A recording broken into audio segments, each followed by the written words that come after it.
વંદે ગુજરાત.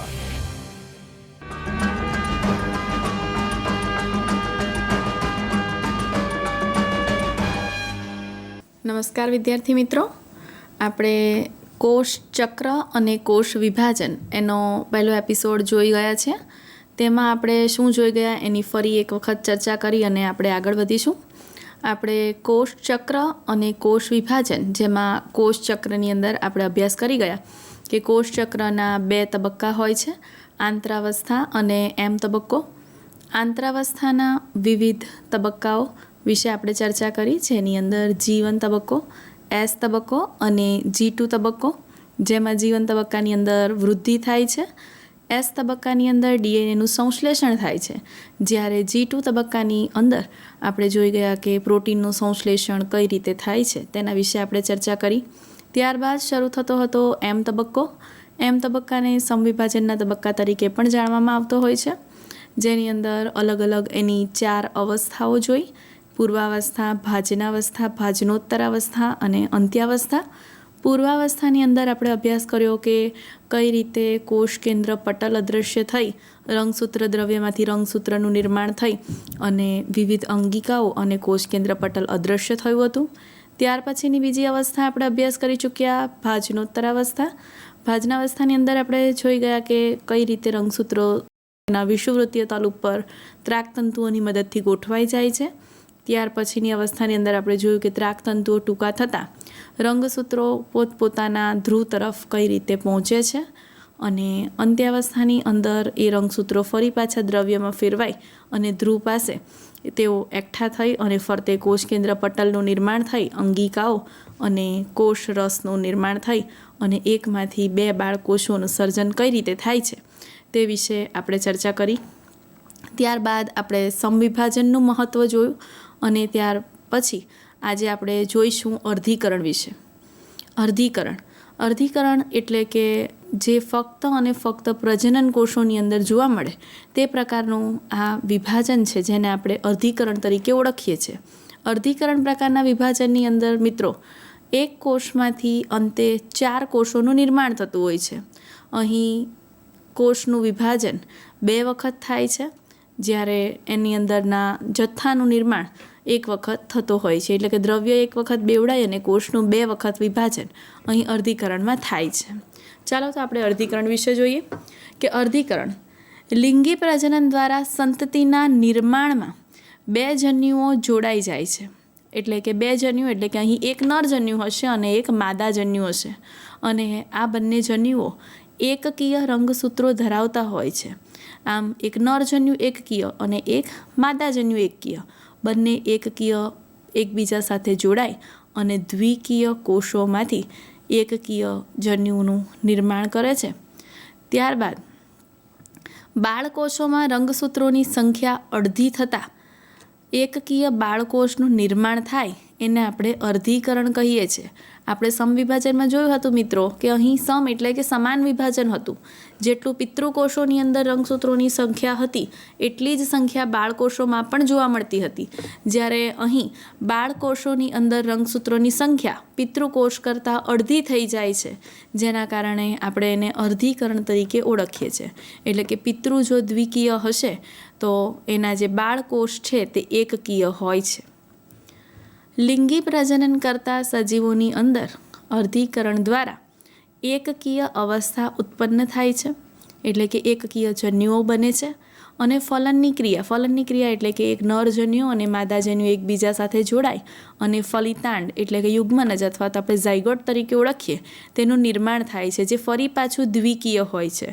આમ 2 એકકીય જન્યુઓ એકબીજા સાથે જોડાય અને દ્વિકીય યુગ્મનજ બનાવે છે. એટલે ફલનથી ફરી પાછું દ્વિકીય સજીવ બની જતો હોય છે. અહીં DNAનું સ્વયંજનન એક જ વખત થાય છે. S તબક્કાની અંદર માતૃ રંગસૂત્રના સ્વયંજનનથી ઉદ્ભવતી 2 સમરૂપ લાક્ષણિક રંગસૂત્રિકાના નિર્માણ સાથે અર્ધીકરણ 1ની શરૂઆત થાય છે. એટલે કે S તબક્કાની અંદર આપણે જોતા હતા તે પ્રમાણે DNAનું સંશ્લેષણ થાય અને રંગસૂત્રિકાઓ બનવાની શરૂઆત થાય. ત્યાર પછી આ શરૂ થતી ક્રિયા છે.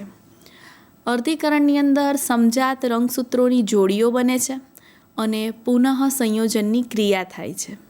અહીં અલગ અલગ સરખા રંગસૂત્રો જે હશે એ સમાન રંગસૂત્રો એકબીજા સાથે જોડાય અને જોડીઓ બનાવી દે છે અને ફરી પાછું નવા સંયોજનો બને છે. અને આ ક્રિયાને અંતે 1માંથી 4 જેટલા એકકીય કોષો સર્જાઈ જાય છે. એટલે આ ક્રિયા પૂરી થતાં 4 કોષોનું નિર્માણ થયેલું આપણે જોઈ શકીએ છીએ. અર્ધીકરણની ક્રિયાની અંદર વિદ્યાર્થી મિત્રો 2 ક્રિયા થાય છે. એક ક્રિયાને આપણે અર્ધીકરણ 1 અને બીજી ક્રિયાને અર્ધીકરણ 2 તરીકે ઓળખીએ છીએ. જુઓ, અહીં પિતૃકોષ એ પોતે દ્વિકીય છે. અર્ધીકરણ 1ને અંતે એ અડધા થઈ જાય છે રંગસૂત્રની સંખ્યા, એટલે કે દ્વિકીયમાંથી તેઓ એકકીયની અંદર ફેરવાઈ જતા હોય છે. જ્યારે અર્ધીકરણ 2ની અંદર આ રંગસૂત્રો જેની સંખ્યા એકકીય હતી તે એકકીય જ રહે છે. એટલે કે અહીંની ક્રિયા એનના એન જ રહ્યા, એટલે આ ક્રિયા સમવિભાજનને મળતી આવે છે. જ્યારે અર્ધીકરણ 1ની અંદર શું થયું તો માંથી એન એટલે કે દ્વિકીયમાંથી એકકીય રંગસૂત્રની સંખ્યા અડધી થઈ, એટલે આ ક્રિયાને આપણે અર્ધીકરણ 1 તરીકે ઓળખીએ. બીજી ક્રિયાની અંદર આ 2 કોષોમાંથી બીજા 2 એટલે કે ટોટલ 4 કોષોનું સર્જન થયું. આ બધા જ કોષો એકકીય છે, એટલે કે અર્ધીકરણ 2ની ક્રિયાની અંદર 4 એકકીય કોષોનું સર્જન થતાં રંગસૂત્રોની સંખ્યા જે અહીં હતી તેની તે છે, એટલે આ સમવિભાજનને મળતી આવતી ક્રિયા છે. તેથી પહેલા તબક્કાની અંદર રંગસૂત્રો અડધા થાય છે, જ્યારે બીજા તબક્કાની અંદર રંગસૂત્રોની સંખ્યા જેની તે જળવાઈ રહેતી હોય છે. આપણે જોઈએ એના વિશે અર્ધીકરણ 1ની વિવિધ અવસ્થાઓ વિશે. અર્ધીકરણ 1 અર્ધીકરણ 1 પણ પૂર્વાવસ્થા, ભાજનાવસ્થા, ભાજનોત્તરાવસ્થા અને અંત્યાવસ્થા એ 4 પેટા અવસ્થાઓની અંદર વહેંચાયેલું છે. જેની પૂર્વાવસ્થા વિશે જો આપણે ચર્ચા કરીએ તો આની પૂર્વાવસ્થા સમવિભાજનની પૂર્વાવસ્થા કરતાં વધારે લાંબી અને જટિલ છે. સમવિભાજનની પૂર્વાવસ્થા ઝડપથી પૂરી થઈ જાય છે, જ્યારે આની પૂર્વાવસ્થાને પૂર્ણ થતાં સમય લાગે છે અને આની અંદર અલગ અલગ ક્રિયાઓ પણ થતી હોય છે.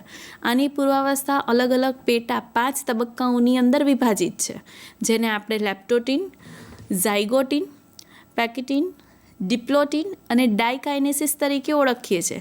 જેને ક્રમમાં યાદ રાખવા માટે તેના ફર્સ્ટ લેટર એટલે કે લે, ઝા, પે, ડી, ડા એ રીતે એને યાદ રાખવાની સરળતા રહેતી હોય છે. આમ આ 5 તબક્કાઓ પૂર્ણ થશે ત્યારે પૂર્વાવસ્થા 1 પૂર્ણ થઈ એવું આપણે કહી શકીએ છીએ. હવે આપણે શરૂ કરીએ આપણી લેપ્ટોટીન અવસ્થાથી. આપણે શરૂઆતમાં ચર્ચા કરીએ એમ કે અર્ધીકરણ ફક્ત અને ફક્ત પ્રજનન કોષોની અંદર જ થતું હોય છે. તો પ્રજનન કોષોની અંદર આપણે હવે રંગસૂત્રોની સંખ્યા પહેલા તબક્કામાં અડધી થાય છે, અને જ્યારે રંગસૂત્રોની સંખ્યા અડધી થાય છે ત્યારે રંગસૂત્રોની અંદર કેટલા ફેરફારો થાય છે એ 5 તબક્કાઓની અંદર આપણે જોઈશું. પહેલો તબક્કો છે લેપ્ટોટીન અવસ્થા. લેપ્ટોટીન અવસ્થા જો આપણે માઇક્રોસ્કોપની અંદર રંગસૂત્રોને જોઈશું તો ધીરે ધીરે રંગસૂત્રો સ્પષ્ટ બનતા જોઈ શકાય છે, કારણ કે રંગસૂત્રો અત્યાર સુધી દ્રવ્ય સ્વરૂપે હોય છે, જે હવે વિભાજનની શરૂઆત થવાની એટલે એ સ્પષ્ટ બનવાની તૈયારી થાય છે. રંગસૂત્રનું ઘનીકરણ ચાલુ થાય છે, એટલે કે રંગસૂત્રો એકબીજાની નજીક એકબીજાની સાથે અહીં ગોઠવાની શરૂ થાય છે. દ્રવ્યમાંથી રંગસૂત્રનું સર્જન થવું. જો અહીં લેપ્ટોટીન અવસ્થા આપણે આકૃતિની અંદર દર્શાવી છે. આ લેપ્ટોટીન અવસ્થાની અંદર આ જે રંગસૂત્રો પહેલાં જે દ્રવ્ય સ્વરૂપે હશે તે દ્રવ્યોમાંથી ધીરે ધીરે એનું ઘનીકરણ થતાં રંગસૂત્ર જેવો આકાર ધારણ કરવાની શરૂઆત થઈ ગઈ છે.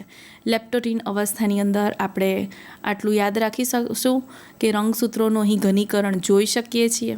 ત્યાર પછીની બીજી અવસ્થા જેને આપણે ઝાયગોટીન તરીકે ઓળખીએ છીએ. ઝાયગોટીન અવસ્થાની અંદર રંગસૂત્રની લંબાઈને અનુરૂપ જોડીઓ બને છે, જેને આપણે સાયનેપ્સિસ જેવા શબ્દથી ઓળખીએ છીએ. સાયનેપ્સિસ એટલે બીજું કંઈ નહીં પરંતુ સરખા રંગસૂત્રોની જોડી બનવી. એ ક્રિયાને આપણે સાયનેપ્સિસ તરીકે ઓળખીશું. આવા રંગસૂત્રોને આપણે સમજાત રંગસૂત્ર કહીશું. જે રંગસૂત્ર જોડીમાં જોડાશે તે રંગસૂત્રને આપણે સમજાત રંગસૂત્ર કહીશું. આ અવસ્થાનો જો આપણે ઇલેક્ટ્રોન માઇક્રોગ્રાફ જોઈશું તો ખ્યાલ આવશે કે રંગસૂત્રીય સાયનેપ્સિસ એક સંરચનાનું નિર્માણ કરે છે, જેને આપણે સિનેપ્ટોનિમલ સંકુલ તરીકે ઓળખીશું, જેનું નિર્માણ જોડમાં રહેલા રંગસૂત્રો છે તે કરે છે. આ રંગસૂત્રો દ્વિસૂત્રી અથવા તો ચતુસૂત્રી હોય છે, જે આપણે આના પછીની એટલે કે પેકિટીન અવસ્થાની અંદર આપણે એને સ્પષ્ટપણે જોઈ શકીશું કે આ રંગસૂત્ર દ્વિસૂત્રી હતા અને એ પછી ચતુસૂત્રીમાં કઈ રીતે ફેરવાશે તે જોઈએ. આપણે આકૃતિની અંદર ઝાયગોટીન અવસ્થા આપણે ચર્ચા કરીએ એમ કે રંગસૂત્રો હવે જોડ બનાવે છે. રંગસૂત્રોની આ જોડને આપણે સાયનેપ્સિસ તરીકે ઓળખીશું.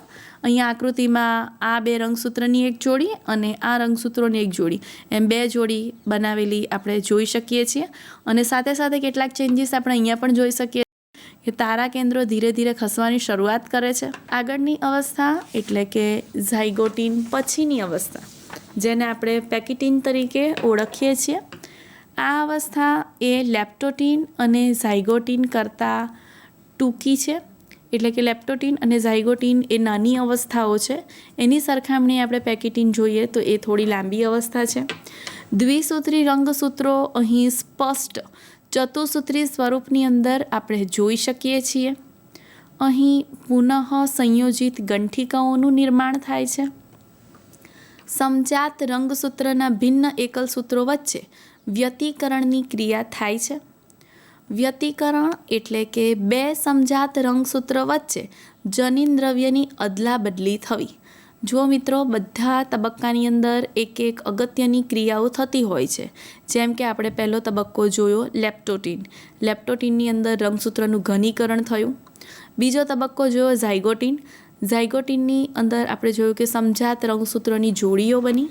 ત્રીજો તબક્કા એટલે કે પેકિટીન, આની અંદર આપણે જોઈએ છે કે વ્યતિકરણની ક્રિયા થઈ. વ્યતિકરણ એટલે કે એકલ સૂત્રો વચ્ચે જનીન દ્રવ્યની અદલા બદલી થવી અને એની માટે એક ઉત્સેચક તેમાં ભાગ લેતો હોય છે, જેને આપણે રીકોમ્બિનેઝ ઉત્સેચક તરીકે ઓળખીશું.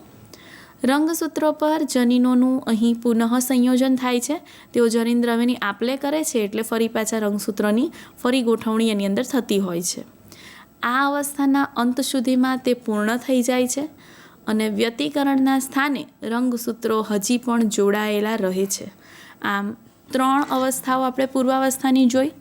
પૂર્વાવસ્થાની પ્રથમ અવસ્થા લેપ્ટોટીન, દ્વિતીય ઝાયગોટીન અને તૃતીય પેકિટીન. લેપ્ટોટીનની અંદર આપણે જોયું કે રંગસૂત્રો પહેલાં નિર્માણ પામ્યા, એનું ઘનીકરણ થયું. દ્વિતીય અવસ્થા એટલે કે ઝાયગોટીનની અંદર આપણે જોયું કે રંગસૂત્ર જોડમાં ગોઠવાયા એટલે કે સાયનેપ્સિસની ક્રિયા થઈ. અને તૃતીય અવસ્થા આપણે જોઈ, એની અંદર પેકિટીનમાં આપણે જોયું કે અહીં વ્યતિકરણની ક્રિયા થાય છે. એટલે કે જે જોડમાં રંગસૂત્રો ગોઠવાયા હતા તેઓ પોતપોતાના જનીન દ્રવ્યની આપલે કરે છે. એટલે નવા રંગસૂત્રોના બંધારણો હવે અસ્તિત્વમાં આવે છે.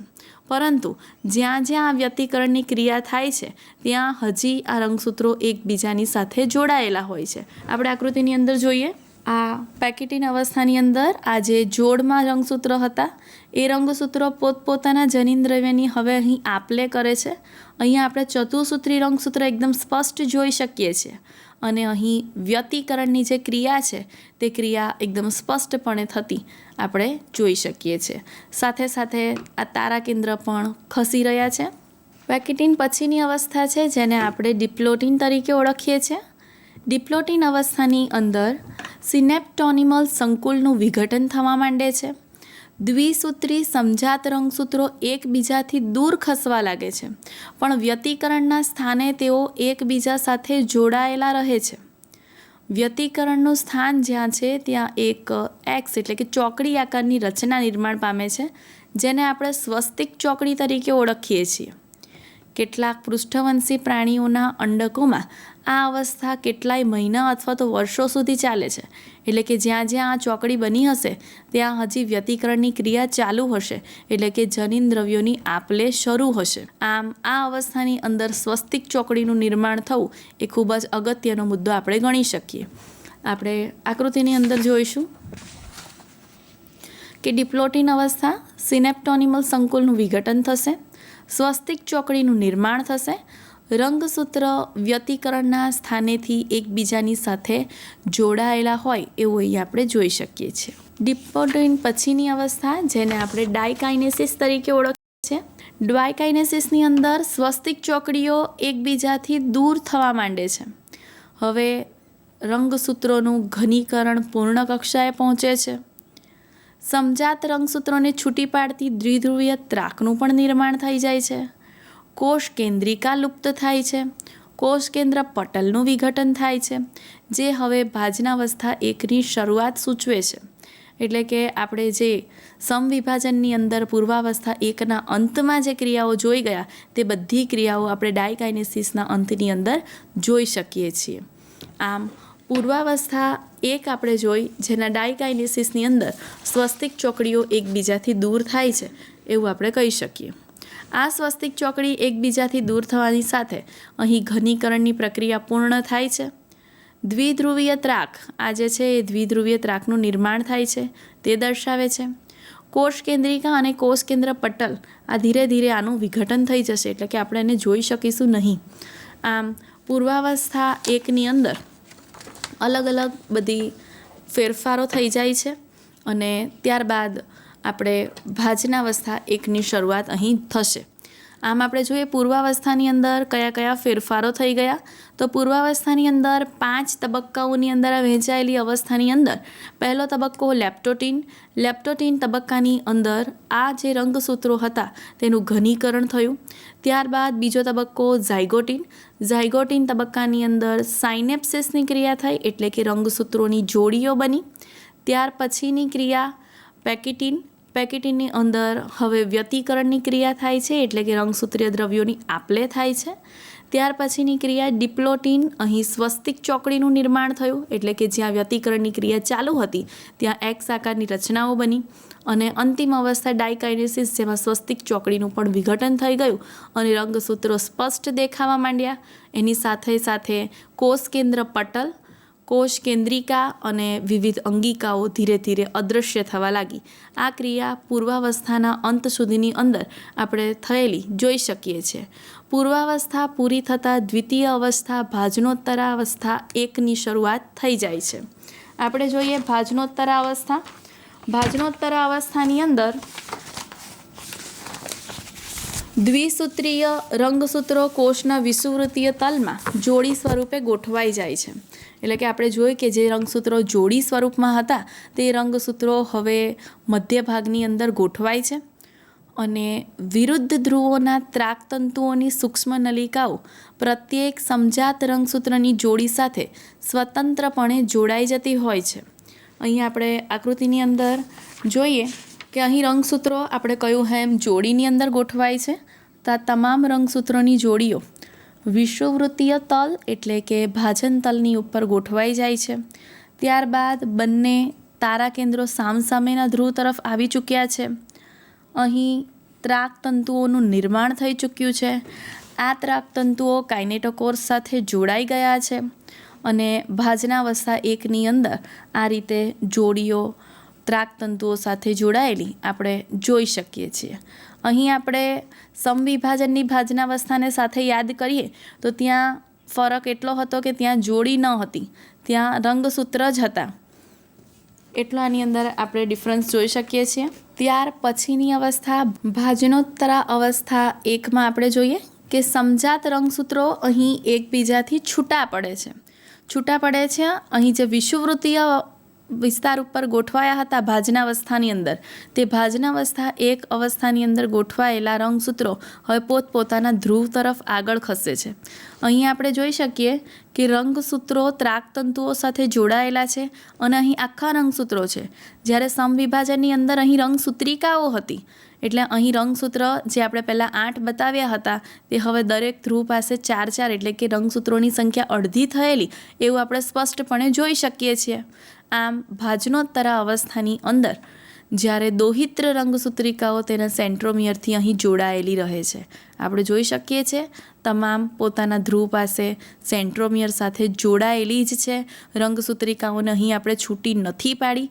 એ સમવિભાજન અને અર્ધીકરણમાં જોવા મળતો મુખ્ય તફાવત અહીં આવેલ છે. ત્યારબાદ જોઈએ અંત્યાવસ્થા એક. અંત્યાવસ્થા એકની અંદર કોષ કેન્દ્ર પટલ તેમજ કોષ કેન્દ્રિકાનું પુનઃ નિર્માણ થવા માંડે છે. જે આપણે પૂર્વાવસ્થા એકના અંતમાં કોષ કેન્દ્રિકા હતી તે અને કોષ કેન્દ્ર પટલ અને વિવિધ અંગિકાઓ જે અદૃશ્ય થઈ હતી તે ફરીથી પુનઃનિર્માણ થતી આપણે અહીં જોઈ શકીએ છીએ. તે સિવાય કોષ રસનું પણ અહીં વિભાજન શરૂ થવા લાગે છે. કોષની આ અવસ્થાને આપણે કોષ દ્વિક તરીકે ઓળખીએ છીએ, કારણ કે અહીં એકમાંથી બે કોષો બને છે એટલે એને દ્વિક તરીકે ઓળખવામાં આવે. કેટલાક કિસ્સાઓની અંદર રંગસૂત્રનો થોડો વિક્ષેપ પડે, તેથી આંતરાવસ્થાના કોષ કેન્દ્રમાં સંપૂર્ણપણે તેઓ ફેલાયેલા જોવા મળતા નથી. એટલે કે અંત્યાવસ્થાના અંતની અંદર આપણે જોઈ શકીશું કે બે કોષ કેન્દ્રોનું નિર્માણ થઈ ગયું છે. નહીં નોંધવા જેવી બાબત એ છે કે પિતૃની અંદર જે રંગસૂત્ર હતા એ રંગસૂત્ર દ્વિકીય હતા. આપણી જે અવસ્થા છે તે અવસ્થા છે અર્ધીકરણ 1. અર્ધીકરણ 1ની ક્રિયાની અંદર આ જે દ્વિકીય રંગસૂત્રો હતા તે એકકીય 2 બાળકોષોની અંદર નિર્માણ પામી ચૂક્યા છે. એટલે કે 2 બાળકોષો જે અડધા થવાનું હતું રંગસૂત્રની સંખ્યા તે અહીં આપણી સંપૂર્ણપણે પૂર્ણ થઈ. ત્યારબાદ અર્ધીકરણ 1 અને અર્ધીકરણ 2 એ બે વચ્ચેની ક્રિયા, જેને આપણે કહીશું ઇન્ટરકાઇનેસિસ અથવા તો આંતરકોષ વિભાજન, તે ક્રિયા ખૂબ જ ટૂંકા સમય માટે શરૂ થતી હોય છે. આપણે જોઈએ કે બે ક્રમિક અર્ધીકરણની અવસ્થા વચ્ચેનો ગાળો એને આપણે ઇન્ટરકાઇનેસિસ તરીકે ઓળખીએ છીએ, અથવા તો આપણે બીજા શબ્દમાં કહેવું હોય તો આંતરકોષ વિભાજન તરીકે આપણે એને ઓળખી શકીએ. કારણ કે અર્ધીકરણ એ બે ભાગમાં વિભાજિત છે. પહેલો તબક્કો અર્ધીકરણ 1, જેની અંદર રંગસૂત્રોની સંખ્યા અડધી થઈ અને એકમાંથી બે કોષો બન્યા, તે ક્રિયા જેને આપણે આંતરકોષ વિભાજન હવે પછીનો જે તબક્કો છે એને આપણે ઓળખીએ છીએ. આ તબક્કો ખૂબ જ ટૂંકા ગાળાનો છે અને પૂર્વાવસ્થા 2ને અનુસરે છે. એટલે કે અહીં અર્ધીકરણ 1 પૂર્ણ થયું છે અને અર્ધીકરણ 2 શરૂ થવા જઈ રહ્યું છે. તેની વચ્ચેનો તબક્કો જેને આપણે ઇન્ટરકાઇનેસિસ તરીકે ઓળખીશું. અને આ તબક્કો પૂર્ણ થતાની સાથે અર્ધીકરણ 2 શરૂ થાય છે અને અર્ધીકરણ 2નો પ્રથમ તબક્કો એટલે કે પૂર્વાવસ્થા 2 ને અનુસરે છે, જે પૂર્વાવસ્થા 1 કરતાં ખૂબ જ સરળ છે. કારણ કે પૂર્વાવસ્થા 1ની અંદર આપણે વિવિધ 5 તબક્કાઓનો અભ્યાસ કર્યો: લેપ્ટોટીન, ઝાયગોટીન, ડિપ્લોટીન, પેકિટીન, ડાયકાઇનેસિસ વગેરે જેવા. જ્યારે અહીંયા એવા કોઈ પણ તબક્કાઓ અહીં જોવા મળતા નથી. તેથી પૂર્વાવસ્થા 1 કરતાં પૂર્વાવસ્થા 2 એ સરળ છે એમ આપણે કહી શકીએ છીએ. આપણે જોઈએ કે અર્ધીકરણ 2, તો અર્ધીકરણ 2 એ સમવિભાજનને જ મળતું આવે છે. તો આપણે સમવિભાજન 2ની માટે સમવિભાજનની જે ક્રિયાઓ હતી એ ફરી એક વખત યાદ કરીએ. તો અર્ધીકરણ 2 એ સેમ એનું રિપીટેશન છે, તો એ તમને યાદ રાખવામાં સરળતા રહેશે. તો આપણે આકૃતિ દ્વારા એ ક્રિયા ફરીથી સમવિભાજનને અહીંયા રિપીટ કરીએ કે સમવિભાજનની અંદર આપણે શું જોઈ ગયા. તો એની જે પૂર્વાવસ્થા હતી તે પૂર્વાવસ્થાની અંદર કોષ કેન્દ્ર પટલ અદૃશ્ય થયું હતું. રંગસૂત્ર દ્રવ્ય હતું, તેમાંથી ઝાડ અને પછી રંગસૂત્રનું નિર્માણ થયું, જેની અંદર 2 એકલ સૂત્રો અને તેને સાંકળતું સેન્ટ્રોમિયર આપણે જોઈ શકીએ છીએ. એ સિવાય તારા કેન્દ્ર સામસામેના ધ્રુવ તરફ પહોંચી ગયા હતા. દ્વિધ્રુવીય ત્રાકનું નિર્માણ થઈ ગયું. એટલે કે રંગસૂત્ર હવે ફરતે કોષ કેન્દ્ર પટલ ન રહેતા કોષ રસની અંદર આખા છવાઈ ગયા છે. ત્યાર પછી આપણે એમાં બીજી અવસ્થા જોયેલી ભાજનાવસ્થા. આ ભાજનાવસ્થાની અંદર આપણે જોયું કે રંગસૂત્રો હતા એ પોતાના વિષુવવૃત્તીય અક્ષ ઉપર ગોઠવાઈ જાય છે અને એ ગોઠવવા માટે મદદ કરે છે આ ત્રાકતંતુઓ. આ ત્રાકતંતુઓ રંગસૂત્રના સેન્ટ્રોમિયર સાથે આવેલા કાઇનેટોકોરની સાથે જોડાય અને રંગસૂત્રને પોતાના મધ્ય સ્થાન ઉપર ગોઠવવામાં મદદ કરે છે. ત્યાર પછીની અવસ્થા આપણે ભાજનોત્તરા અવસ્થા જોઈ. ભાજનોત્તરા અવસ્થાની અંદર આપણે જોયું કે આ જે ત્રાકતંતુઓ હતા એ ત્રાકતંતુઓની લંબાઈમાં ઘટાડો થાય છે. તેની લંબાઈ ટૂંકી થતાની સાથે આ જે રંગસૂત્ર ઉપર આવેલું સેન્ટ્રોમિયર છે એનું વિભાજન થયું અને વિભાજન થતાં બંને રંગસૂત્રિકાઓ એકબીજાથી છૂટી પડી ગઈ અને ધીરે ધીરે આ લંબાઈ ઘટતા સામસામેના ધ્રુવ તરફ તે એકત્રિત થઈ જાય છે. ત્યાર પછી આપણે અવસ્થા જોઈ અંત્યાવસ્થા. અંત્યાવસ્થાની અંદર આપણે જોયું કે 2 બાળકોષ કેન્દ્રોનું નિર્માણ થઈ ગયું હતું. રંગસૂત્ર સ્વરૂપ હતું તે રંગસૂત્રમાંથી રંગસૂત્ર દ્રવ્યની અંદર ફરી પાછા ફેરવાઈ ગયા. કોષ કેન્દ્રિકા જોઈ શકીએ છીએ, કોષ કેન્દ્ર પટલ ફરીથી દ્રશ્યમાન થઈ જાય છે અને એ સિવાય જે વિવિધ અંગિકાઓ હતી જે અદૃશ્ય થઈ ગઈ હતી, અંતઃકોષરસ ઝાડ, ગોલ્ગી વગેરે પણ દ્રશ્યમાન થાય અને કોષરસની પણ પછી વહેંચણી જે થવાની હોય તે થતી હોય છે. આટલી ક્રિયા આપણે પૂર્વાવસ્થાની એટલે કે સમવિભાજનની ચારેય અવસ્થાઓમાં જોઈ ગયા છે. આ અવસ્થા સેમ ફરી પાછી અર્ધીકરણ 2ની અંદર રિપીટ થાય છે. આપણે જોઈએ અર્ધીકરણ 2. અર્ધીકરણ 2ની પૂર્વાવસ્થા 2. અહીં અર્ધીકરણ 1ની અંદર 2 કોષો બની ગયા છે, એટલે હવે એ 2 કોષોમાંથી 4 કોષો બનાવવાની ક્રિયા આપણે જોઈએ. તો પૂર્વાવસ્થા 2ની અંદર કોષ રસ વિભાજન પછી તરત જ અર્ધીકરણ 2 શરૂ થઈ જાય છે. જે પહેલાં રંગસૂત્રો પૂર્ણપણે લંબાયેલા હતા નહીં, તે સમવિભાજનને મળતું આવે છે, એટલે કે એના જેવું જ હોય છે. કોષ કેન્દ્ર પટલ અદૃશ્ય થયું, રંગસૂત્રોનું ઘનીકરણ થયું, એટલે કે વધારે ઘટ્ટ બન્યા. અહીં આપણે રંગસૂત્રો 2 એકલ સૂત્રો અને તેને સાંકળતું સેન્ટ્રોમિયર ના બનેલા આપણે જોઈ શકીએ છીએ. ત્યાર પછીની દ્વિતીય અવસ્થા, જેને આપણે ભાજનાવસ્થા 2 તરીકે ઓળખીએ છીએ, તો આપણે જોઈ ગયા કે ભાજનાવસ્થા 2ની અંદર સમવિભાજન જ્યારે ચાલતું હોય ત્યારે એની અંદર વિષુવવૃત્તીય પ્રદેશની અંદર આ રંગસૂત્રો ગોઠવાયેલા, આ બંને તારા કેન્દ્રો, એમાંથી ઉત્પન્ન થતા ત્રાકતંતુઓ જે સેન્ટ્રોમિયર સાથે જોડાય છે, એની ઉપર આવેલા કાઇનેટોકોર્સ સાથે અને વિષુવવૃત્તીય પ્રદેશ ઉપર આ ક્રિયાને કરતા હોય છે. અહીં આપણી પાસે 2 કોષો છે, એટલે બંને કોષોની અંદર આ ક્રિયા થાય છે. આ બંને કોષોની અંદર જે રંગસૂત્રો હતા એ રંગસૂત્રો વિષુવવૃત્તીય પ્રદેશ તરફ ગોઠવાય છે. તારા કેન્દ્રમાંથી ત્રાકતંતુઓ અહીં જોડાય છે અને આ રીતે બંને કોષોની અંદર આ બંને ક્રિયા એકસાથે થતી જોવા મળે છે. એટલે આ રીતે વિષુવવૃત્તીય પ્રદેશ ઉપર આ ક્રિયા થતી જોવા મળશે. ત્યાર પછીની અવસ્થા, જેને આપણે ભાજનોત્તરાવસ્થા તરીકે ઓળખીએ છીએ, આ ભાજનોત્તરાવસ્થાની અંદર રંગસૂત્રોનું ક્રમશઃ વિભાજન થાય છે અને ભાજનોત્તરાવસ્થા 2ની શરૂઆત થાય છે. રંગસૂત્રના છૂટા પડેલા 2 એકલ સૂત્રો કે જે સેન્ટ્રોમિયર યુક્ત હોય છે અને પરસ્પર વિરુદ્ધ ધ્રુવ તરફ ખસે છે. અહીંયા આપણે વિદ્યાર્થી મિત્રો જે સમવિભાજનમાં જોયું તે જ ક્રિયા ફરી પાછી અહીંયા રિપીટેશન થાય છે કે અહીં જે કોષ હતા એ કોષના મધ્ય ભાગની અંદર વિષુવવૃત્તીય પ્રદેશ ઉપર જે રંગસૂત્ર હતા તે રંગસૂત્રો હવે એકબીજાથી છૂટા પડે છે. આ પ્રમાણે આ રંગસૂત્રોની સાથે ત્રાકતંતુઓ તો જોડાયેલા જ છે.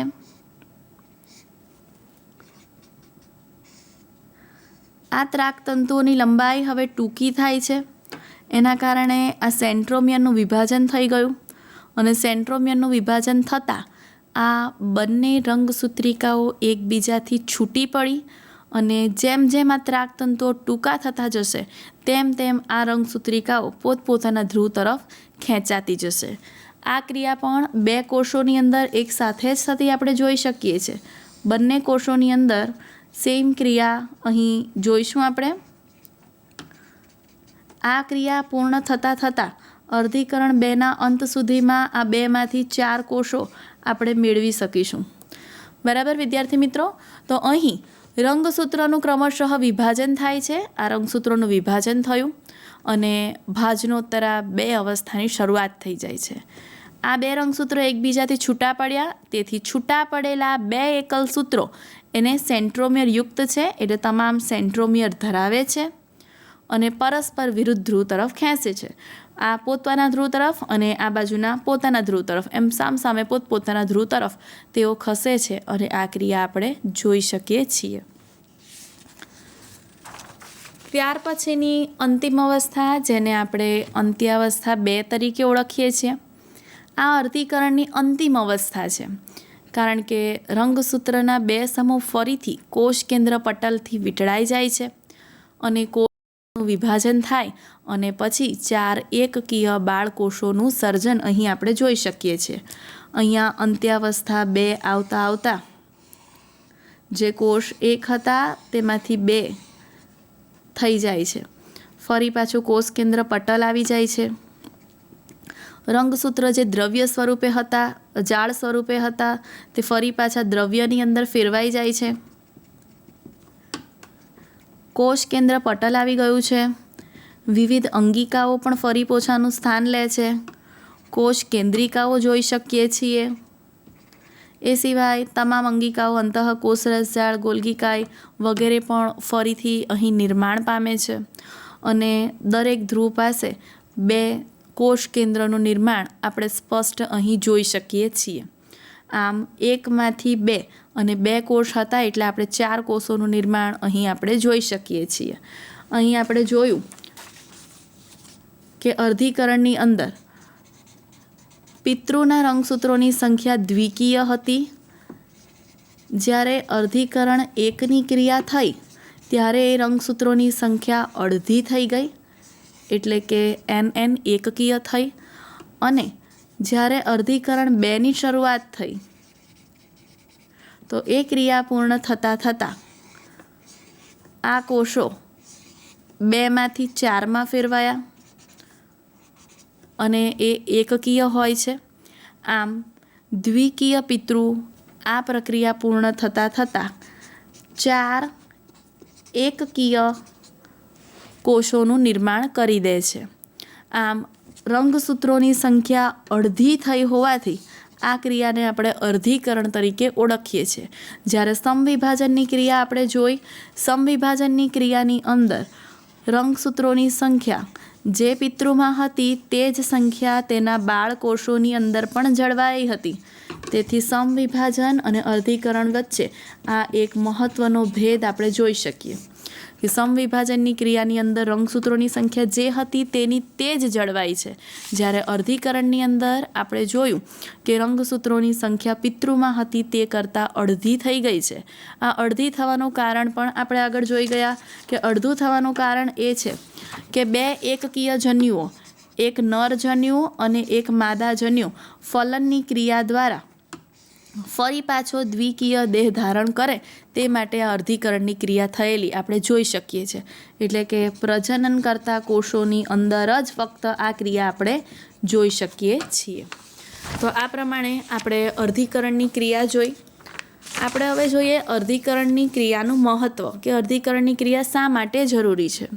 તો જે સજીવો લિંગી પ્રજનન કરે છે તેવા સજીવોની દરેક જાતિની અંદર રંગસૂત્રોની નિશ્ચિત સંખ્યા જે તે જાતિ પ્રમાણે જળવાઈ રહે તે માટે આ ક્રિયા જરૂરી છે. જેમ કે આપણી વાત કરીએ તો આપણી અંદર 46 રંગસૂત્રો છે. તેથી જન્યુઓની અંદર 23 રંગસૂત્રો આવે તો નર જન્યુની અંદર 23 રંગસૂત્રો અને માદા જન્યુની અંદર 23 રંગસૂત્રો, એટલે જે ફલિતાંડ બનશે દ્વિકીય તેની અંદર 23 અને 23 એટલે કે 46 જે રંગસૂત્રો છે, જે આપણી મનુષ્યના રંગસૂત્રોની સંખ્યા છે તે જાળવી રાખવા માટે આ અર્ધીકરણની ક્રિયા એ ખૂબ જ જરૂરી છે એમ આપણે કહી શકીએ છીએ. અર્ધીકરણ દ્વારા સજીવોની વસ્તીમાં પણ પેઢી દર પેઢી જનીનિક ભિન્નતાઓની અંદર પણ વધારો થાય છે. કે આપણી અંદર આપણા મમ્મી પપ્પાના લક્ષણો ઉતરી આવે છે, આપણી અંદર કંઈ વિવિધતા આવે છે તો તેની માટે પણ અર્ધીકરણની ક્રિયા એ ખૂબ જ જરૂરી છે. તે સિવાય આપણે કહી શકીએ કે ઉત્ક્રાંતિની ક્રિયાની અંદર એટલે કે નવા નવા સજીવોનું જે નિર્માણ થાય છે, જૂના સજીવોની અંદર ફેરફાર થાય અને ફેરફાર થતાં નવા સજીવોનો ઉદ્ભવ થાય તો તે ક્રિયા માટે પણ આ અર્ધીકરણની ક્રિયા ખૂબ જ અગત્યની કહી શકાય. એટલે કે ઉદ્વિકાસની પ્રક્રિયાઓ માટે આવી ભિન્નતાઓ ખૂબ જ મહત્ત્વની છે એમ આપણે કહી શકીએ. આમ અર્ધીકરણની ક્રિયાને અંતે 1માંથી 4 કોષોનું સર્જન થાય તે ક્રિયાની આપણે ચર્ચા કરી. આ ક્રિયા ફરી આપણે રિપીટ કરીશું, પણ એ માટે આપણે વિડીયો તરફ જોઈએ. આ કોષ છે વિદ્યાર્થી મિત્રો. કોષનું કોષ કેન્દ્રની અંદરની ઘટનાઓ આપણે જોઈએ. રંગસૂત્ર દ્રવ્યમાંથી રંગસૂત્રો બન્યા, રંગસૂત્ર જોડીમાં ગોઠવાયા જેને આપણે સાયનેપ્સિસ તરીકે ઓળખ્યું.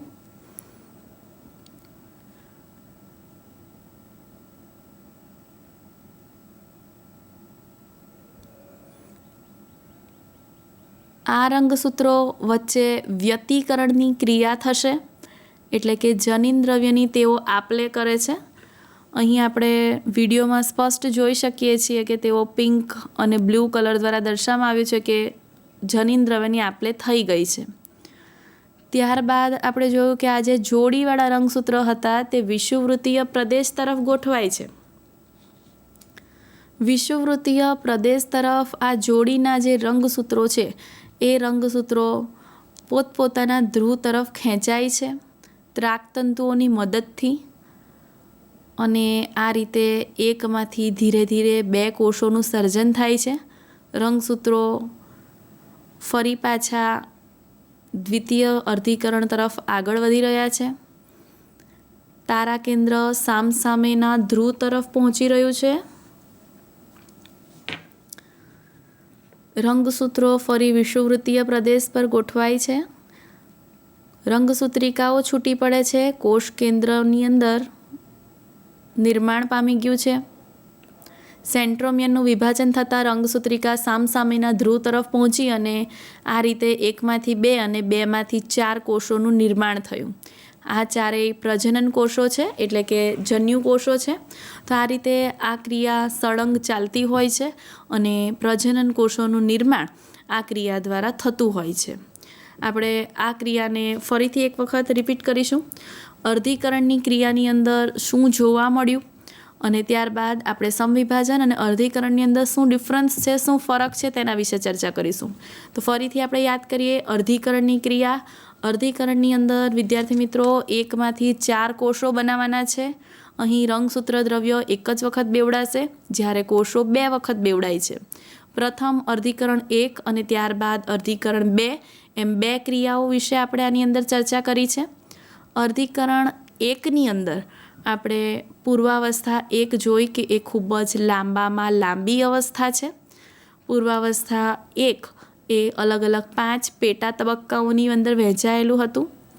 લેપ્ટોટીન, ઝાયગોટીન, પેકિટીન, ડિપ્લોટીન અને ડાયકાઇનેસિસ જેવી અલગ અલગ તબક્કાઓ હતા. તેની અંદર પ્રથમ તબક્કો જોઈએ આપણે લેપ્ટોટીન. લેપ્ટોટીન તબક્કાની અંદર આપણે જોયું કે રંગસૂત્રોનું ઘનીકરણ થયું, એટલે જે દ્રવ્ય સ્વરૂપમાં હતા તે રંગસૂત્રો બનવાયા. દ્વિતીય તબક્કો ઝાયગોટીન. ઝાયગોટીનની અંદર આપણે જોયું કે સમજાત રંગસૂત્રોની જોડીઓ બની ગઈ, એટલે કે સમજાત રંગસૂત્રોની સાયનેપ્સિસની ક્રિયા અહીં આપણે જોઈ. ત્યારબાદ ત્રીજો તબક્કો આપણે જોયો પેકિટીન. પેકિટીન અવસ્થાની અંદર વ્યતિકરણની ક્રિયા થાય છે, એટલે જોડમાં જે રંગસૂત્ર ગોઠવાયા છે તે જનીન દ્રવ્યોની આપલે કરે છે. ત્યારબાદ ચોથો તબક્કો આપણે જોયો ડિપ્લોટીન. ડિપ્લોટીનની અંદર આપણે જોયું કે સ્વસ્તિક ચોકડીનું નિર્માણ થાય છે, એટલે કે જ્યાં જ્યાં રંગસૂત્રોની આપલે વ્યતિકરણ થાય છે તે તમામ જગ્યાઓ ઉપર ચોકડી જેવા સ્વરૂપની રચનાઓ નિર્માણ પામે, જેને આપણે સ્વસ્તિક ચોકડી કહીશું. અને સિનેપ્ટોનિમલ સંકુલનું નિર્માણ કર્યું. ત્યારબાદ જોઈએ આપણે ડાયકાઇનેસિસ. ડાયકાઇનેસિસની અંદર આપણે અભ્યાસ કર્યો કે ડાયકાઇનેસિસની અંદર જ્યાં પણ સ્વસ્તિક ચોકડી બની હતી ત્યાંથી પણ રંગસૂત્રો હવે એકબીજાથી છૂટા પડે છે, અને આ જે નવા રંગસૂત્રો છે તેનું જનીનિક બંધારણ કંઈક અલગ છે, કારણ કે અહીં જનીન દ્રવ્યોની આપલે થઈ ચૂકી છે. ત્યારબાદ પૂર્વાવસ્થા 1ના અંતમાં કોષ કેન્દ્ર પટલ, કોષ કેન્દ્રિકા અને વિવિધ અંગિકાઓ વગેરે ધીરે ધીરે અદૃશ્ય થવા લાગી. આટલી અવસ્થા પૂર્ણ થયા બાદ કોષ પ્રવેશે છે ભાજનાવસ્થા 1ની અંદર. ભાજનાવસ્થા 1ની અંદર આપણે જો વિદ્યાર્થી મિત્રો કે રંગસૂત્રોની જે જોડીઓ હતી એ જોડીઓ વિષુવવૃત્તીય પ્રદેશ તરફ ગોઠવાઈ જાય છે. આ જોડીઓ સાથે ત્રાકતંતુઓ જોડાય છે કાઇનેટોકોર્સ સાથે, અને ધીરે ધીરે આ ત્રાકતંતુઓ વિષુવવૃત્તીય પ્રદેશ તરફ આ તમામ જોડીઓને વ્યવસ્થિત ગોઠવી દે છે. ત્યારબાદ કોષ પ્રવેશે છે ભાજનોત્તરાવસ્થા 1ની અંદર. હવે આ ત્રાકતંતુઓની લંબાઈ ટૂંકી થાય છે. લંબાઈ ટૂંકી થવાને કારણે આ જે જોડમાં રંગસૂત્ર હતા તે જોડીના રંગસૂત્ર પોતપોતાના ધ્રુવ તરફ આગળ વધે છે અને ધ્રુવ તરફ પહોંચી અને નવા કોષ કેન્દ્રોનું નિર્માણ કરવા માંડે છે. અંત્યાવસ્થાની અંદર આપણે જોઈએ કે ધ્રુવ તરફ પહોંચેલા જે રંગસૂત્રો હતા તે રંગસૂત્રો હવે બે કોષ કેન્દ્રોના નિર્માણ અહીં થયેલું આપણે જોઈ શકીએ છીએ. કોષ કેન્દ્ર પટલ ફરીથી અસ્તિત્વમાં આવી જાય છે. હવે અર્ધીકરણ 2 અવસ્થા શરૂ થાય તેની પહેલાં વચ્ચે એક નાનો તબક્કો જોવા મળે છે, જેને આપણે ઇન્ટરકાઇનેસિસ અથવા તો આંતરકોષ વિભાજન તરીકે પણ ઓળખીએ છીએ. આ તબક્કો પૂર્ણ થતાની સાથે જ આપણે અર્ધીકરણ 2 શરૂ થયું. આ અર્ધીકરણ 2ની અંદર 2 કોષો ઓલરેડી બની ગયા છે, જે એકકીય છે. એની હવે 2માંથી 4 કોષો બનવાના છે અને આ બધા કોષો પણ એકકીય જ હોય છે. એટલે કે આ ક્રિયા એ સમવિભાજનને મળતી આવે છે તેમ આપણે કહી શકીએ. અર્ધીકરણ 2ની પ્રથમ અવસ્થા એટલે કે પૂર્વાવસ્થા 2. પૂર્વાવસ્થા 2 એ પૂર્વાવસ્થા 1 કરતાં એકદમ સરળ અવસ્થા છે. પૂર્વાવસ્થા 2ની અંદર આપણે જોયું કે આ બંને કોષોની અંદર જે રંગસૂત્રો હતા તે રંગસૂત્રો હવે પોતાની આગળના વિભાજન માટે તૈયાર થઈ જાય છે. એના પછીની અવસ્થા આપણે જોઈ ભાજનાવસ્થા 2. ભાજનાવસ્થા 2માં જોયું કે રંગસૂત્રો વિષુવવૃત્તીય પ્રદેશ તરફ ગોઠવાય છે, જેની માટે ત્રાકતંતુઓ તેને મદદરૂપ થાય છે અને વિષુવવૃત્તીય પ્રદેશ તરફ ગોઠવાયા બાદ હવે એના સેન્ટ્રોમિયરનું વિભાજન આના પછીની અવસ્થા એટલે કે ભાજનોત્તર અવસ્થા 2ની અંદર થવા માંડે છે. આ અવસ્થાની અંદર સેન્ટ્રોમિયરનું વિભાજન થાય છે, કારણ કે ત્રાકતંતુઓ ટૂંકા થાય એટલે પોતપોતાના ધ્રુવ તરફ તે ખેંચાવા માંડે. એ ખેંચાણને કારણે સેન્ટ્રોમિયરનું વિભાજન થતાં રંગસૂત્રિકાઓ છૂટી પડી અને પોતપોતાના ધ્રુવ તરફ એકત્રિત થાય છે. આ રંગસૂત્રિકાઓ પોતે સ્વતંત્ર રંગસૂત્રો તરીકે ઓળખાવા માંડે છે. આ રંગસૂત્રિકાઓ રંગસૂત્રમાંથી રંગસૂત્ર દ્રવ્યની અંદર ફેરવાઈ જાય છે. તેની ફરતે કોષ કેન્દ્ર પટલ આવી જાય છે. જે કોષ કેન્દ્રિકા પૂર્વાવસ્થાની અંદર અદૃશ્ય થઈ હતી તે કોષ કેન્દ્રિકા, વિવિધ અંગિકાઓ પણ આવી જાય છે.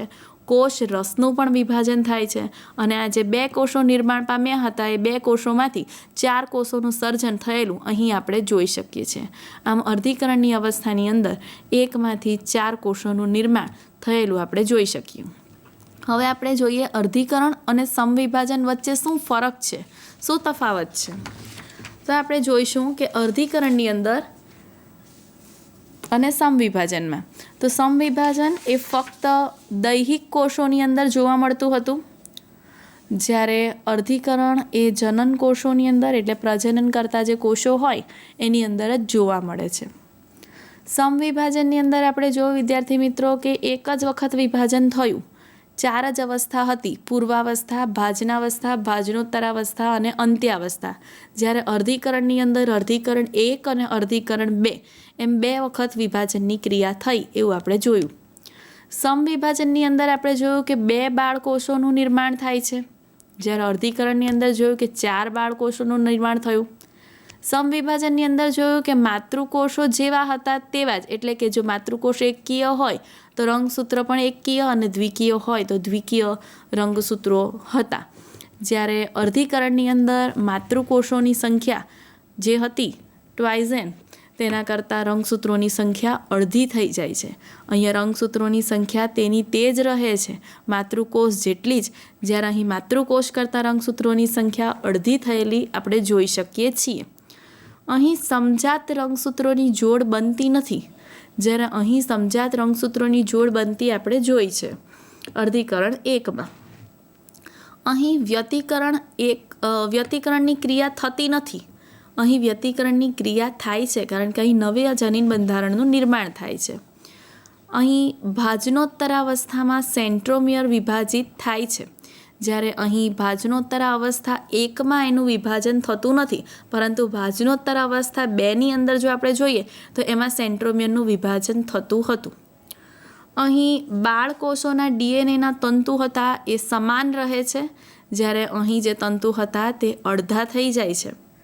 તો આ ફરક આપણે સમવિભાજન અને અર્ધીકરણ વચ્ચે મુખ્યત્વે જોઈ શકીએ એવા આટલા ફેરફારો આપણે જોયા. હવે આપણે કોષોની ગણતરી વિશે ચર્ચા કરીએ કે સમવિભાજનની અંદર કોષોની ગણતરી કઈ રીતે કરવામાં આવે. કે જ્યારે પ્રથમ વખત વિભાજન થયું હોય ત્યારે 2 કોષો બને છે, દ્વિતીય વાર વિભાજન થાય ત્યારે 4 કોષો બને છે, તૃતીય વાર વિભાજન થાય ત્યારે 8 કોષો, ચોથી વખત વિભાજન થતાં 16 કોષો, 5મી વખત વિભાજન થતાં 32 કોષો, 6ઠ્ઠી વખત વિભાજન થતાં 64 કોષો, 7મી વખત વિભાજન થતાં 128 કોષો, 8મી વખત વિભાજન જ્યારે થાય ત્યારે 256 કોષો, 9મી વખત જ્યારે વિભાજન થશે ત્યારે 512 કોષો અને જ્યારે 10મી વખત કોષોનું વિભાજન થાય ત્યારે 1024 જેટલા કોષોનું નિર્માણ થાય છે. તેથી આમાંથી તમને કોઈ પણ પ્રશ્ન જ્યારે પૂછવામાં આવે કે કેટલા કોષોના નિર્માણ માટે કેટલા અર્ધીકરણ જરૂરી છે અથવા તો સમવિભાજન જરૂરી છે અથવા તો 7 સમવિભાજન થાય ત્યારે કેટલા કોષો બનશે, તો તે આ ગણતરી દ્વારા આપણે એનો જવાબ મેળવી શકીએ છીએ. આ ગણતરીની અંદર જોશો તમે તો અહીંયા જે કોષોની સંખ્યા છે તે બમણી કરવામાં આવી છે. પહેલી વખત 2 હતા તો બીજી વખત તે 4ની અંદર ફેરફાર પામ્યા, પછી 8ની અંદર ફર્યા, પછી 16, એનું ડબલ કર્યું 32, પછી 64, 128, 256, 512 અને છેલ્લે 1024. એટલે કે જ્યારે વિભાજનના કોષોની ગણતરી કરતા હોઈએ ત્યારે આપણે આ જે સંખ્યા છે એ સંખ્યા ડબલ થતી હોય તેવું આપણે જોઈ શકીએ છીએ. હવે આપણે કેટલાક શબ્દો જે આપણે આ થિયરીની અંદર જોઈ ગયા તે શબ્દો વિશે થોડીક માહિતી મેળવી લઈએ.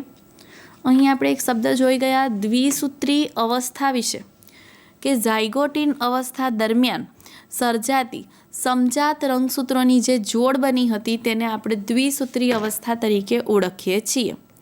ત્યારબાદ એક શબ્દ આપણે પેકેટિન અવસ્થાની અંદર જોઈ ગયા હતા સ્વસ્તિક ચોકડી, અથવા તો બીજા શબ્દમાં કહેવું હોય તો એને આપણે પુનઃ સંયોજિત ગંઠિકા તરીકે ઓળખીએ છીએ, જે એક્સ આકારની રચના ઉત્પન્ન થઈ હતી તે. તો આપણે જોઈએ કે પેકેટિન અવસ્થાની અંદર જ્યારે સમજાત રંગસૂત્રોની જોડ બની હતી ત્યારે સમજાત રંગસૂત્રોની અંદરની 2 રંગસૂત્રિકાઓ વચ્ચે જ્યાં જ્યાં વ્યતિકરણનું સ્થાન હતું ત્યાં જે રચના ઉત્પન્ન થઈ હતી એક્સ આકારની એને આપણે સ્વસ્તિક ચોકડી અથવા તો પુનઃ સંયોજિત ગંઠિકા તરીકે ઓળખીએ છીએ.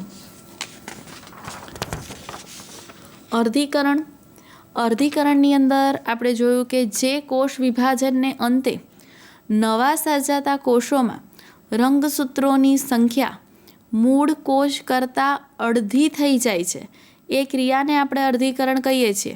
જ્યારે સમવિભાજન જોયું તો એની અંદર શબ્દ હતો મૂળ કોષ જેટલી જ, એટલે કે અર્ધીકરણ અને સમવિભાજન વચ્ચે આ મૂળ તફાવત છે. અર્ધીકરણમાં રંગસૂત્રોની સંખ્યા માતૃકોષ કરતાં અડધી થાય છે, જ્યારે સમવિભાજનમાં એટલી જ રહે છે. ત્યાર પછી આપણે શબ્દ જોયો સાયનેપ્સિસ. સાયનેપ્સિસ શબ્દ આપણે ઝાયગોટિન અવસ્થાની અંદર જોયો કે જ્યારે ઝાયગોટિન અવસ્થા શરૂ થઈ તે દરમિયાન રંગસૂત્રો પોતાની લંબાઈને અનુરૂપ જોડીઓ બનાવતા હતા, જેને આપણે સાયનોપ્સિસની ક્રિયા તરીકે ઓળખીએ છીએ.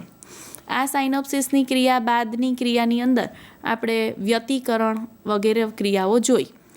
તો આ સાયનોપ્સિસની ક્રિયા છે. તો આવા કેટલાક શબ્દો આપણે અર્ધીકરણની અંદર અભ્યાસ કરી ચૂક્યા છીએ. આ બધા શબ્દો આપણે અર્ધીકરણની થિયરીની અંદર ખૂબ જ અગત્યના શબ્દો તરીકે ઓળખી શકીએ, એની સમજ આપણને હોવી એ ખૂબ જ જરૂરી છે. હવે અર્ધીકરણને રિલેટેડ કેટલાક પ્રશ્નો વિશે આપણે ચર્ચા કરીશું કે અર્ધીકરણની અંદર કેટલા કોષોનું નિર્માણ કઈ રીતે થતું હોય છે, તો એના વિશે આપણે જોઈએ. અહીં મેં MCQ સ્વરૂપે આ ક્વેશ્ચન મૂક્યા છે, પરંતુ જો ખાલી જગ્યા અથવા તો ટૂંકા પ્રશ્ન સ્વરૂપે પૂછાય તો પણ આપણે એના જવાબ લખી શકીએ અને કોમ્પિટિટિવ એક્ઝામ માટે પણ તમને આ ઉપયોગી નીવડશે. અર્ધીકરણ દરમિયાન પિતૃછોડમાંથી ઘટકો છૂટા પડે અથવા વિશ્લેષણ પામે છે તો જન્યુમાં કેટલા ઘટકોનું વહન થાય છે? તો જન્યુની અંદર એક જ ઘટકનું વહન થશે, કારણ કે જન્યુ એકકીય હશે. પૂર્વાવસ્થા 1માં રંગસૂત્રનું પૂર્ણ સંકોચન આપણે કયા તબક્કાની અંદર જોયું? તો ડાયકાઇનેસિસ તબક્કાની અંદર આપણે આ ક્રિયા જોઈ હતી. સજીવોની અંદર જનીનિક ભિન્નતા માટે જવાબદાર ક્રિયા, તો જનીનિક ભિન્નતા માટે વ્યતિકરણની ક્રિયા જવાબદાર છે વિદ્યાર્થી મિત્રો, કારણ કે આપણે વ્યતિકરણની અંદર જોયું કે કઈ રીતે સમજાત રંગસૂત્રોની જોડ બને છે અને આ સમજાત રંગસૂત્રોની જોડ વચ્ચે જનીન દ્રવ્યોની આપલે થાય છે અને આપલે દ્વારા આ ક્રિયા થતી હોય છે.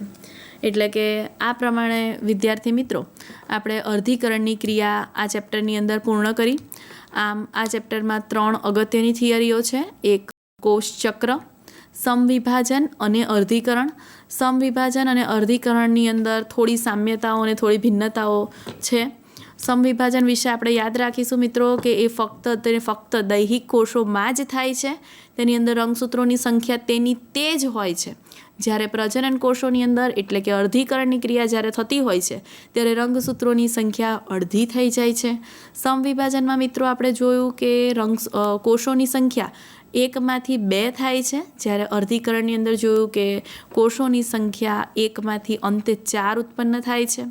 અહીં જ્યારે સમવિભાજનની ક્રિયા એક જ તબક્કાની અંદર પૂર્ણ થઈ જતી હોય છે, જ્યારે આપણે અર્ધીકરણની અંદર મિત્રો જોયું કે અર્ધીકરણ 1 અને અર્ધીકરણ 2 એમ 2 તબક્કાની અંદર આ ક્રિયાઓ લંબાયેલી હોય છે.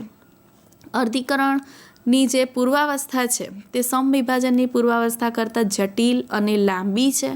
5 પેટા તબક્કાઓની અંદર વહેંચાયેલી છે, જ્યારે સમવિભાજનમાં જોયું કે પૂર્વાવસ્થા કોઈ તબક્કાઓમાં વહેંચાયેલી હોતી નથી. ત્યારબાદ આપણે જોયું સેન્ટ્રોમિયરનું વિભાજન. સમવિભાજનની અંદર તો થાય છે, પરંતુ અર્ધીકરણમાં બંને તબક્કાઓની અંદર આ પ્રકારનું વિભાજન આપણે જોઈ શકતા નથી હોતા. ત્યારબાદ આપણે જોયું કે સમજાત રંગસૂત્રની જોડ અર્ધીકરણની અંદર તો બને છે, પરંતુ સમવિભાજનની અંદર બનતી નથી. આમ અર્ધીકરણ અને સમવિભાજનની અંદર કેટલાક ફેરફારો સાથે આપણે આ બે થિયરીઓની ચર્ચા કરી. ચાલો વિદ્યાર્થી મિત્રો, હવે આપણે થોડા પ્રશ્નો વિશે ચર્ચા કરીશું. જાતિના ઉદ્વિકાસમાં અર્ધીકરણનું મહત્ત્વ નકારી શકાય નહીં, કારણ કે અર્ધીકરણની પ્રથમ પૂર્વાવસ્થા દરમિયાન થતી વ્યતિકરણની ક્રિયાને કારણે સમજાત રંગસૂત્રો વચ્ચે જનીન દ્રવ્યોની અદલાબદલી થાય છે. આપણે અભ્યાસ કરી ચૂક્યા કે જ્યારે વ્યતિકરણ થાય છે ત્યારે સમજાત રંગસૂત્રો વચ્ચે જનીન દ્રવ્યોની આપ-લે થાય છે, ફેરબદલી થાય છે. આ કારણસર નવા જનીન સંકુલો રચાતા હોય છે અને સંતતિમાં લક્ષણોનું વૈવિધ્ય પણ વધે છે. આથી આવું વૈવિધ્ય ઉદ્વિકાસ માટે મહત્ત્વનું બને છે. આથી આ જાતિના ઉદ્વિકાસની અંદર અર્ધીકરણનું મહત્ત્વ નકારી શકાય નહીં.